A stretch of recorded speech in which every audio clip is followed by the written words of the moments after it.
really? It began 50 years ago with a local New York interview show called Night Beat. Good evening, I'm Mike Wallace. The show is Night Beat. Up to Night Beat, I was utterly anonymous.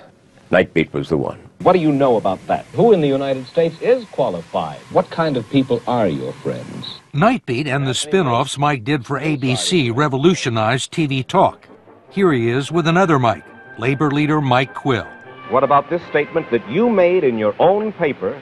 We were doing a kind of show that had never been done before.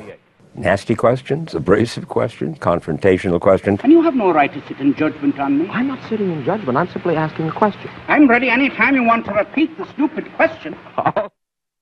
Contrary to popular belief, I was not a fully grown adult and working in TV at the time Mike Wallace started his career.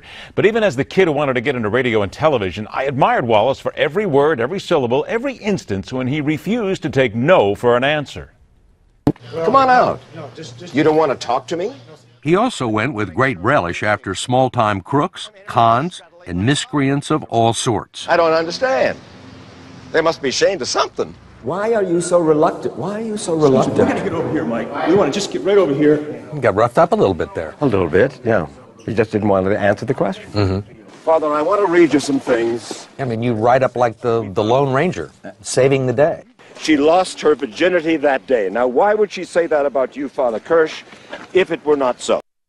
Wallace was journalist perfection, someone who checked, rechecked, and checked again sources of information, who went into an interview more than prepared for whatever might happen, and knew his job was to ask questions that begged for truth. The man was also fair, something a good portion of the broadcast media has gone completely off the rails about these days. The ridiculous questions asked by the talking heads at CNBC at the Republican debate, those were the capper. It was obvious these questions were not being asked to gather information and answer necessary questions, but to allow the preening and promotable gotcha moments that would have everyone talking, and talk we have ever since it happened. Those are the questions that offend the sensibilities of any journalist and any person with an IQ in double digits. The bottom line, the only question off limits when conducting an interview are those of a personal nature, unless the interviewee brings it up. Anything and everything else is always on the table. And in the case of Ben Carson and other politicians, what he wrote in his book specifically, no matter how long ago it happened, it's fair game. It is then up to the interviewee to respond with the truth or a dodge. Instead of complaining about questions, stick to the truth. For in the end, that is the only thing that matters, and the only thing America needs.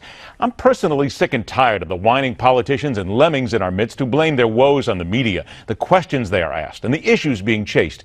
It's especially offensive when those bleating like injured sheep are those who want to be president and lack the backbone to stand up to reporters with questions that are cheap shots or lies. Confront them, answer them eye to eye, and not seek to hide behind tweets and spokespeople. Sure, there are partisan hacks out there, and yes, they will dig dirt because they are only able to shovel manure instead of look for fact. But when confronted with these weasels, I prefer a presidential candidate who would follow a simple mantra.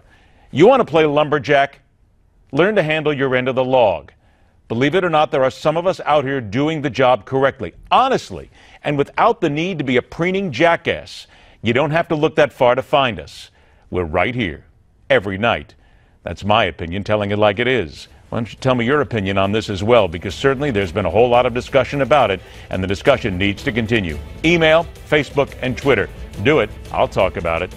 Rock on, true believers. Thanks for joining us. We'll see you tomorrow night, right back here on the fastest 60 minutes in news, The Hardline.